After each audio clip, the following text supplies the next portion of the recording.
Well, good morning, church. Hope that you're doing well today. Glad to be with you. I think that most of you know at this point that our preaching minister, Phil Brookman, is going to be away from the pulpit and from the office for the next few weeks. I, for one, am grateful to be ministering at a church whose elders are thinking about the long-term well-being of our staff. Recently, they adopted a program where ministers who've been working here for 10 years or more are eligible to take a 2-year sabbatical. And so that's exactly what Bill is going to be doing over the next 8 weeks, doing some studies, some professional development, spending time with family, some rest and rejuvenation, of course, is all on the docket. So that's what he's going to be doing for the next 8 weeks. He actually started that sabbatical this past week. We assumed we would not see him at all. I kind of thought that was the point of the whole deal, but that's not exactly how it worked out. I don't know that he realizes that I was filming this, but I thought that you might like to see how Phil spent the first day of his sabbatical this past Monday. So let's take a look at this. Hey, Scott. Phil? You going to work today? Yeah. Well, have fun working. Well, I'm on my sabbatical! See you later. Hey, Jerry. Hey, Phil. You going to work? Yeah. Have fun in there. Hey, I wanted to ask you something. Nope. Jerry, sabbatical. Sorry. I understand that, but I just wanted to real Nope. But Sabbatical. Phil, Jerry, sabbatical. Goodbye.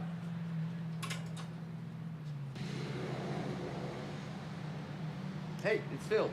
Yep, sabbatical. Hey, can you bring me out a cup of coffee? Hello? Well, something's happened. I really need to talk to you about it. Oh, you want to talk? Yeah, I really do. Let me check my calendar. Okay. Yeah, I can talk in 60 days. Bill, it's really terrible. Can we talk Marty? sooner? 60 days. Talk to you then. Oh! Scott, sorry. One more thing I forgot to tell you. One more thing. Sabbatical! Woo!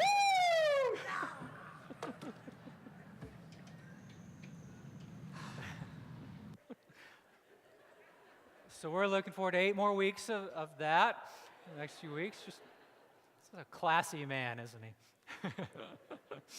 This is a good thing. We're excited about this, and it's in general going to be a good thing. Over the next few weeks, though, some different guys are going to be stepping in to fill in the pulpit, and so we're looking forward to that. However, you drew the short straw this morning. I'm kicking things off. To reward you for that, though, next Sunday and for the next 2 Sundays, Mitch Wilburn from the Park Plaza congregation in Tulsa is going to be with us. If you've never heard Mitch before, he's always outstanding, just such a skilled presenter of God's Word. And so he's going to be here the next 2 Sundays. We always look forward to the times where he's able to join us, and we'll look forward to hearing from Mitch next week. So John chapter 19. John 19. Jesus is dead.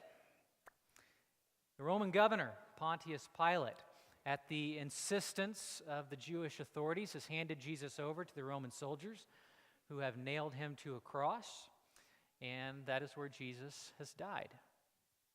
Later, Joseph of Arimathea asked Pilate for the body of Jesus. Joseph was a disciple of Jesus, but secretly because he feared the Jews.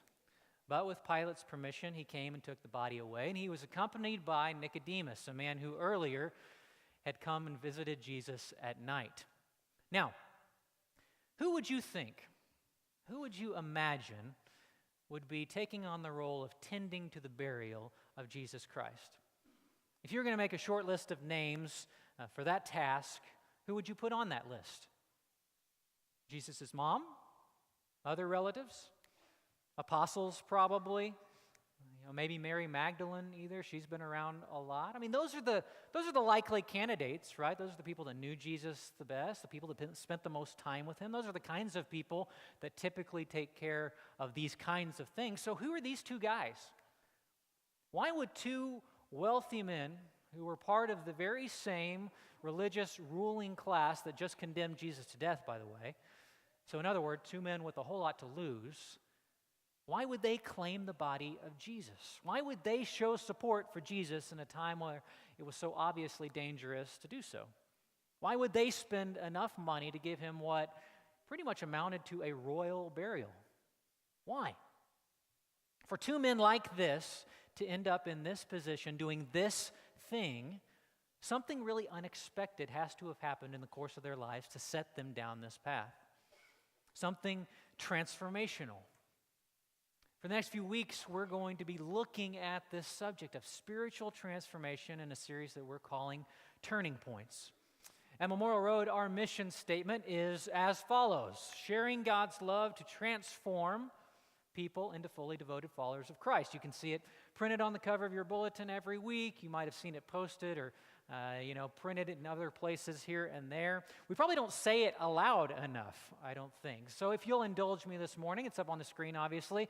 Say it together with me one more time, our mission statement. Sharing God's love to transform people into fully devoted followers of Christ. That's what we say that we're about. That's what a mission statement is, after all. And so we say we are a church. We want to be a church of devoted followers of Christ. We want to be a church that is always trying to look more and more like the one that we follow. And so in this series, over the next few weeks, we're going to look at some figures from the Bible and some moments in their lives that have helped to shape the paths that they have ended up walking down. And in doing that, we're going to look at the subject of transformation, what Scripture has to say about it, and how it might look in our lives today. You know, as you look at the stories in the Bible, as you look at the overarching narrative of the Bible, you really do see pivotal moment after pivotal moment in the lives of God's people, times, circumstances, and opportunities that presented one course of action or another. And with the benefit of some of that bird's eye view, you can see how those turning points ripple, not just through the lives of the men and women that directly experienced them, but on down through time. And that's really what happens in our own lives as well. Even just a little bit of hindsight with our own story lets us identify some turning points that helped shape the ways that our life has gone or is going, the ways that we develop and change, or maybe not, as the case may be, as people. And so we see those things as we look back. It happens in big ways and small as we think about decisions that we've made with jobs and careers, maybe unforeseen illnesses or losses that we've had to contend with. We think about the choices we make. We think about the people that we choose to become friends with, even the people that we choose to spend our lives with. As I was doing this little thought exercise myself over the last week or two, I found myself thinking about the first semester of my freshman year in college when I met the girl that I would eventually marry. Not that it started out that way, though, exactly. As I was thinking back on it, I'm going to ask you to kind of suspend some disbelief for just a moment when I tell you that Summer, who's now my wife, actually is the one who was interested in me first before I was interested in her. That's actually true. That sounds like a preacher story, to end all preacher stories. It's not actually the case, but it is actually the case, I should say. She actually took an interest in me first. The problem was I was totally clueless about that. Had no idea, was oblivious about it, totally out to lunch. And that, I know, sounds much more believable, but that's how things started out. And so Summer likes to tell this little story. We started to get to know each other. I knew who she was. I guess we were starting a friendship, but she tells a story about our freshman year of college. It's probably November. We're at an OC basketball game. She's coming up the stairs on the bleachers looking for a place to sit. And she looks up, and towards the top, I'm sitting up there, and I'm gesturing enthusiastically down to her. I'm waving, and I'm pointing at the seat next to me, which is open. And so she's excited by this, because who wouldn't be, of course, right? So she heads up the stairs to claim that seat, and it's not until she gets really close, like 2 or 3 steps away, that she looks up and she realizes that I'm actually gesturing and smiling and pointing to my good friend Tyler Beam, who's right behind Summer on the steps. And so that's who I'm actually beckoning towards. And so Tyler comes in, he sits down, Summer like peels off awkwardly and goes and sits somewhere else. I have no idea where she sat to this day. I have no clue. I was totally oblivious in the moment. And I think, what if that had been the turning point? I mean, I love Tyler to death. He was sitting down here in first service, and I said, no offense, Tyler, but that was a gigantic whiff on my part. I mean, I just messed that up entirely. And what if that had been a turning point moment? What if she had very understandably said at this point, this guy is an idiot, and I think I'm going to move on from him? That would have been understandable. And I asked myself that question. I kind of shudder to think, you know. Incidentally, she also asks herself the same question, but it sounds a whole lot different when she does it. It's kind of more of a wistful, melancholy tone when she asks it, which I try not to read too much into. But that wasn't the turning point. That came a few nights later, I was in the dorms. Another friend of mine said to me, you know what, you need to ask her out. I was like, what? What are you talking about? She's like, yeah, man, she likes you. You need to ask her out. I think I said, huh? I mean, that's basically the level of awareness I had at this point. At some point in that conversation, the light bulb did go on, which is good for me. I ended up asking her out. The rest, as they say, yada, yada, yada. So what if that had been the turning point? It ends up being a huge moment in my life. And our lives are all the same way. We can identify those pivotal times in our life where something happened, we made a choice, we made a decision, and it invoked some sort of transformed existence, a point where everything was now different, or things started to become different than how they had been previously. Or maybe we can kind of identify the times in our life that we now wish had marked the start of something new. We can look back to those times in our life, and so often they're connected to our spiritual lives, often in a very direct and tangible way. And when we identify those pivotal moments, those turning points that have helped spur our spiritual development in some way, we can use those to help become more aware of and prepared for the moments that are still to come in our lives. And we can also use the Bible. We can use the people and the stories of the Bible to see how God so often uses key turning points in our lives to catalyze spiritual transformation. And that brings us back to the body of Jesus. It brings us back to the two unlikely men who ended up burying him. Both of those stories are really interesting to look at, but this morning I want to focus on the story of Nicodemus for just a few minutes. Who is this guy? How in the world did this guy, of all people, come to be in the position where he was caring for the body of the crucified Messiah? What does his story have to say to us about the power of God to transform lives both then and now? You know, John's gospel is the only place in the Bible where Nicodemus is mentioned. He comes up 3 distinct times, shows up in those pages 3 times. And so it's a brief sketch of a character, but I think it's a pretty instructive one for us. And so I want to go back to John chapter 3, where we meet Nicodemus for the first time. If you've got your Bible in some form or fashion, you might turn over there. And actually, it's helpful to back up even a little bit farther than that to John chapter 2 to set a little bit of context for where we are. Jesus' ministry is underway at this point. John 2 describes the first miracle that Jesus performed. It's at a wedding. He turns the water to wine. You've probably heard that story. It says from there he goes on up to Jerusalem because he wants to participate in the Passover feast. While he's there, there's another famous story. Jesus enters the temple. He gets angry because he sees all the merchants that have set up and are selling their wares there in the temple courts, so he's turning over tables. He drives those merchants out of the temple courts, and afterwards he's confronted by angry Jewish leaders who challenge him, who question his authority. That would, of course, become a running theme in Jesus' life and ministry. And all the while he's in Jerusalem, he continues to amaze the people that he comes into contact with. And that's where we pick up at the very end of chapter 2 of John's Gospel. Now, while he was in Jerusalem at the Passover feast, many people saw the miraculous signs he was doing and believed in his name. But Jesus would not entrust himself to them, for he knew all men. He did not need man's testimony about man, for he knew what was in a man. So Jesus had made his presence known. He had agitated the religious leaders of the day. He was doing things that had never been done or seen before. So this is actually, as it turns out, a turning point in all of human history. But it's also the turning point in the life of one of those religious leaders.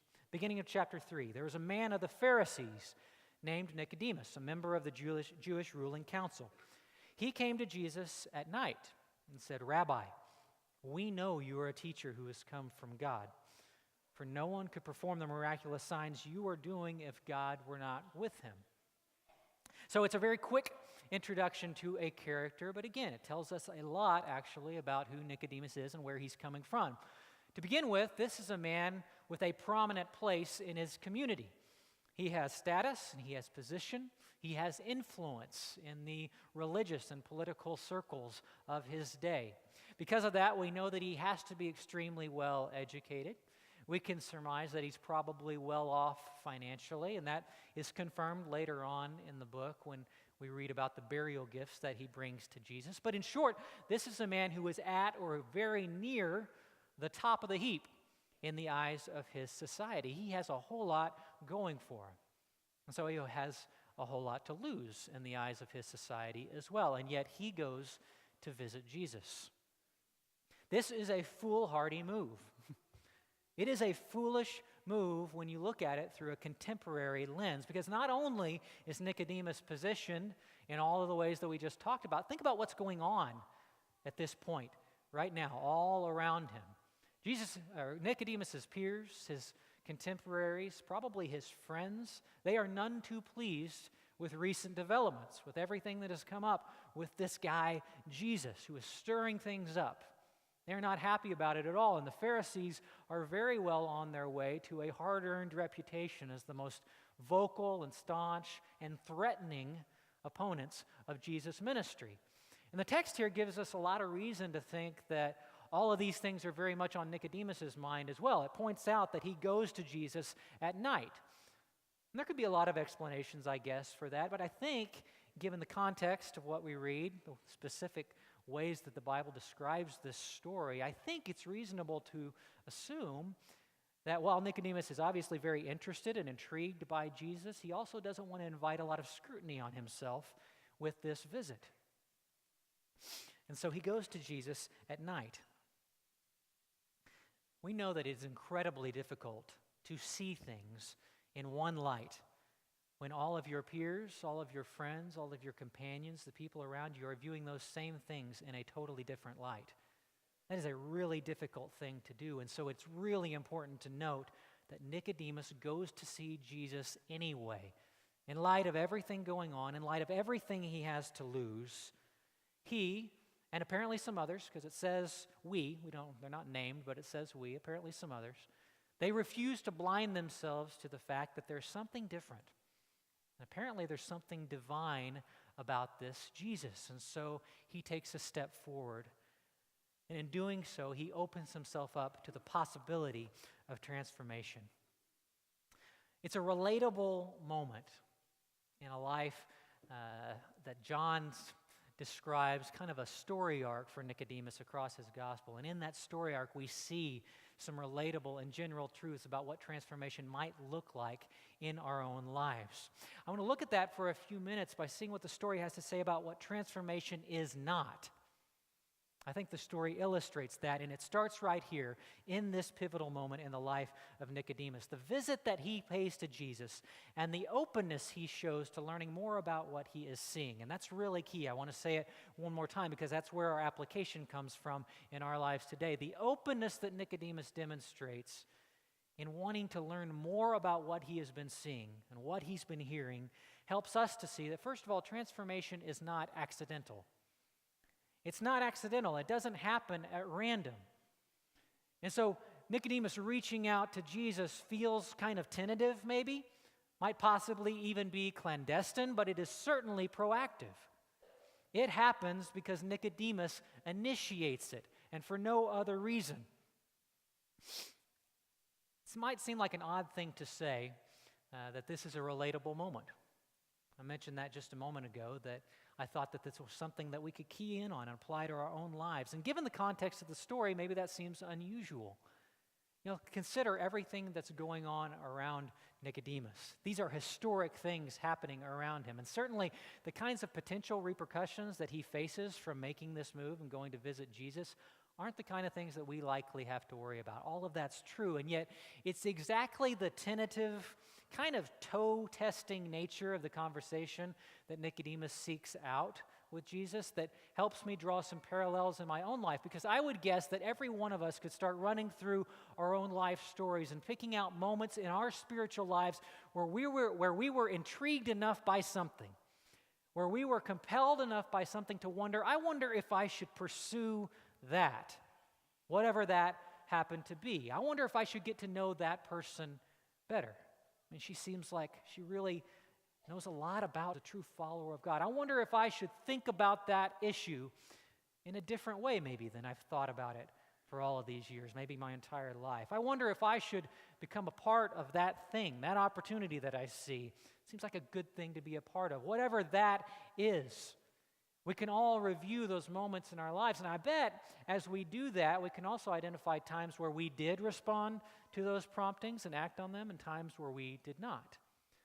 But so often, all it takes is just a small, but also a very intentional step forward to open ourselves up to some opportunity that God might be putting in front of us. So what are we doing with those opportunities?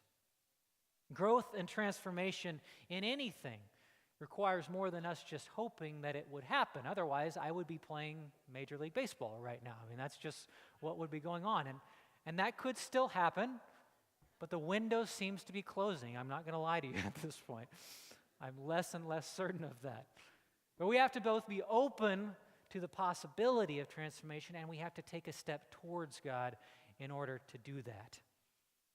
Part of the reason that Nicodemus' story is compelling to me and interesting to me is that there's a lot of unknown in it. He's not a main character in the Bible, obviously. He just pops up from time to time. So we have to fill in a lot of gaps about what's been happening in between times that we see Nicodemus. And so in this first encounter, Nicodemus comes in. He's expressing what seems to be a burgeoning belief, a faith that's just starting to emerge.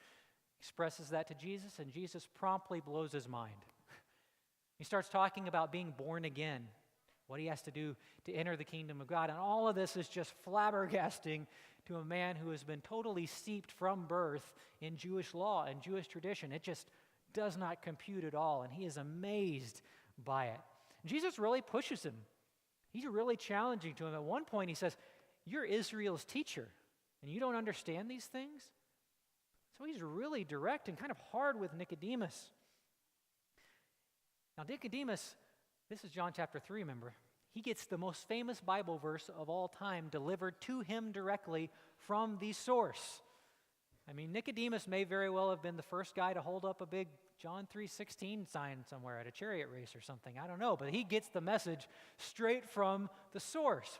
The thing is, we don't get to see how he responds to that in the moment. There's a little bit of back and forth at the beginning of the conversation that we read about, and then Jesus basically delivers an amazing, timeless monologue, and then we are moving on in the events of the story. We don't get to see what Nicodemus says in response to these challenging teachings. At this point, to me, there's a lot of parallels that's seeming very similar to another encounter that Jesus had with a rich young ruler. You might remember that story. Another wealthy man comes to Jesus, says, "What must I do to be saved?" Jesus gives him a lot of hard teaching about handing over all of his possessions, giving away all that he has, because he knew that that's where that man's heart was.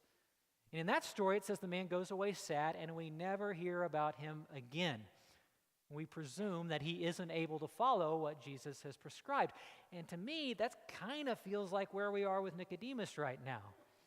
And Jesus gives him some really hard teaching. The encounter ends. We don't know exactly what Nicodemus says or does in response immediately. It would not be at all surprising if we never again heard about this man Nicodemus, and we would again presume that he was not willing to pursue Jesus, that it was just too challenging. But that's not what happens. Instead, a few chapters later, Nicodemus resurfaces, and he does it in a really interesting way.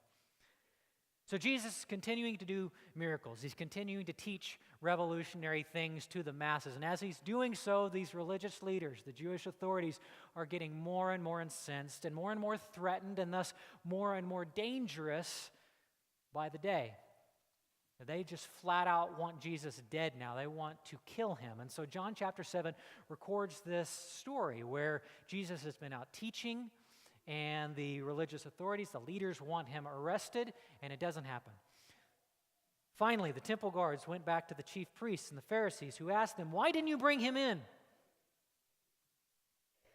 "No one's ever spoke the way that this man does," the guards declared.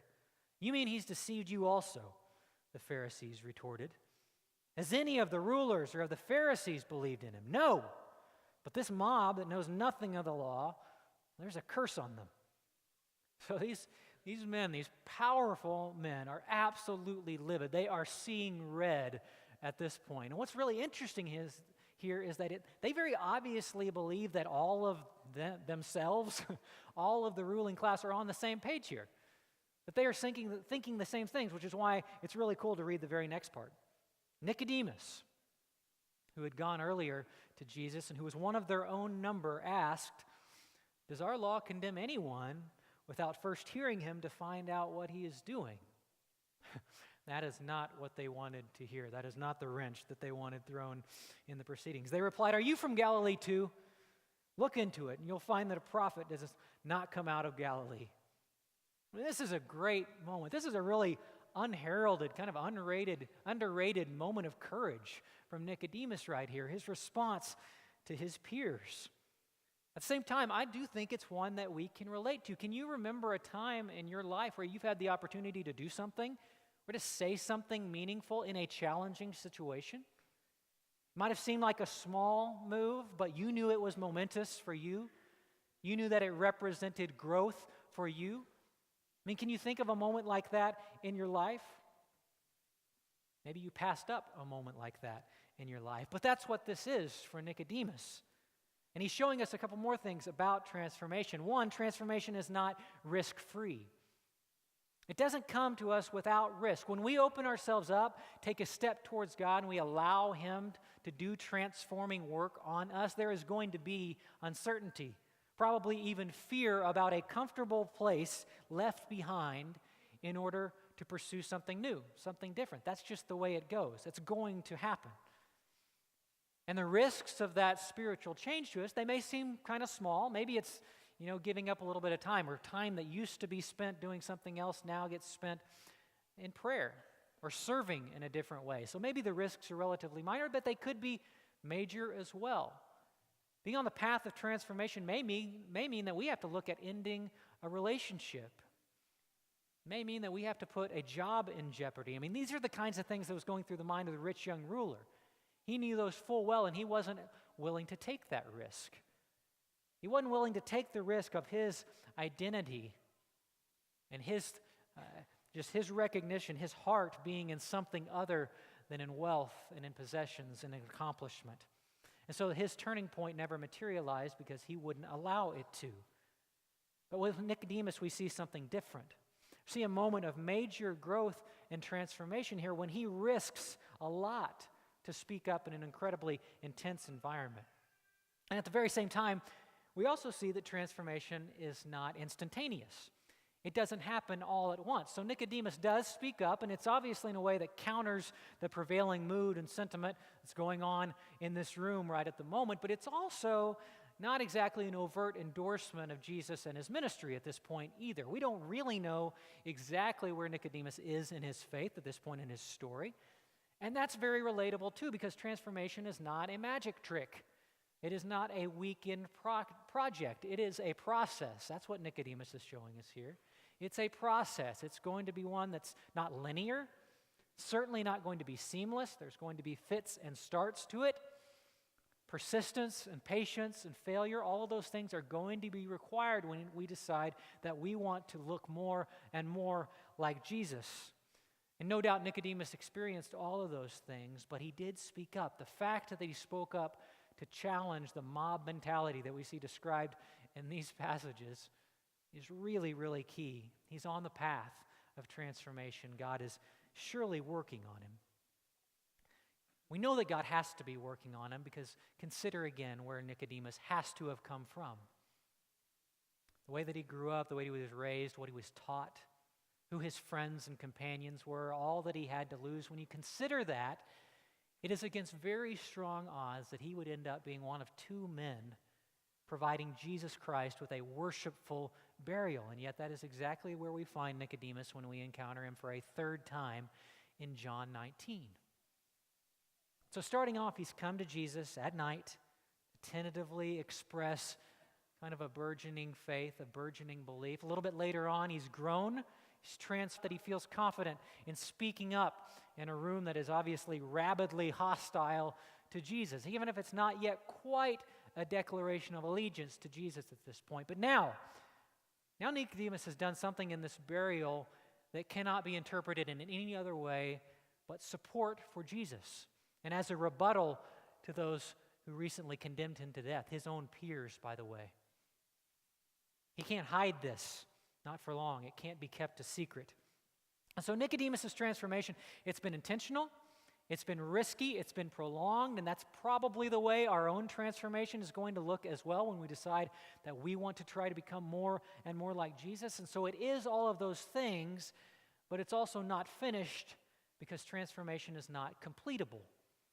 It's another thing that Nicodemus' story shows us. Again, it's interesting because of the unknown. We don't know what happens next.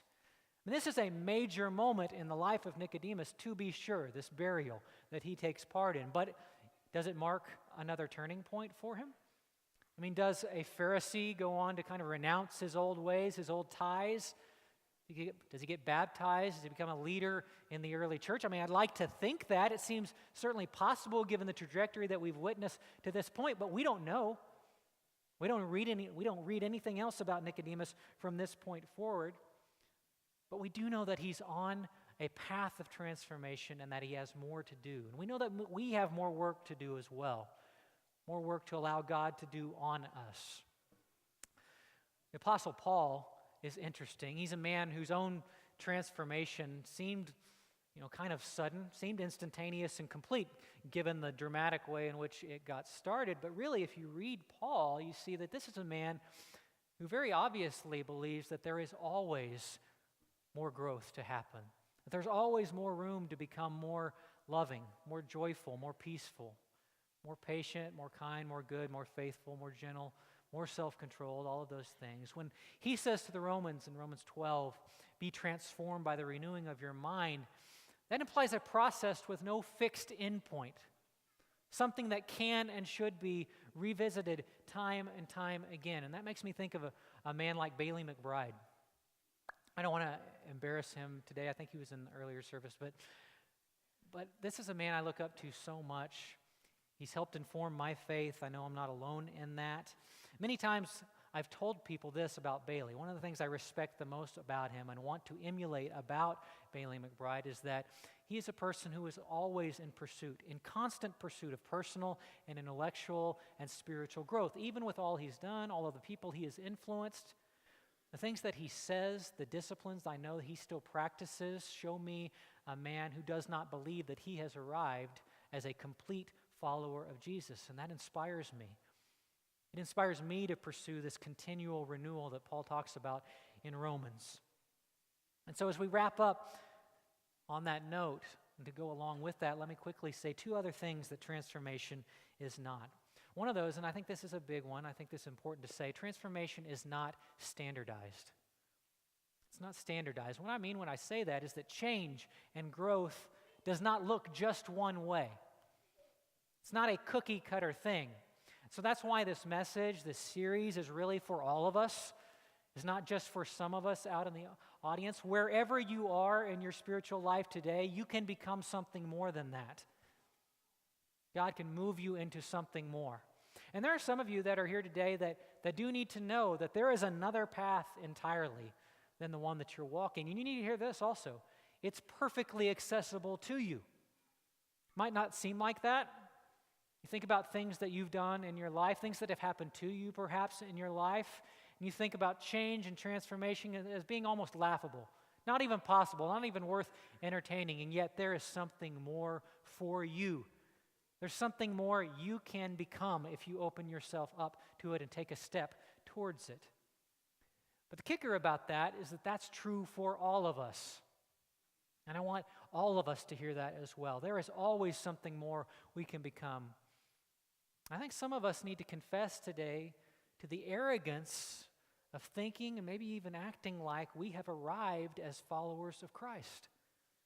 We have all the answers, that we've got all the issues pegged, that there is nothing else for us to aspire to spiritually, that we are to be looked to rather than to do the looking to. Be transformed by the renewing of your mind always. And that's possible because of the last thing that transformation, it's not our job. Transformation is not our job. When we open ourselves up to the possibility of it, when we take a step towards Jesus, when God is going to be the one that does the transformation, if we're faithful to Him and allow Him to work, His Spirit will do the transforming work on us, will work to make us look more and more like his Son. And so maybe you're ready to take a step today. Maybe that describes you. It doesn't have to happen publicly in here. It can happen afterwards. It can be a small moment, personally, privately. But maybe you're ready to make a public step towards God today, who's offering that invitation to you. Maybe you're ready to explore baptism, to be baptized into Christ just like Christ was himself. Maybe you want to express interest in what baptism is all about. Maybe you just want to tell the church something that's going on in your life, to ask for prayers. Let us know the way that we can be helpful. If you're ready to take a step towards him today, we invite you to come as we stand up and sing together.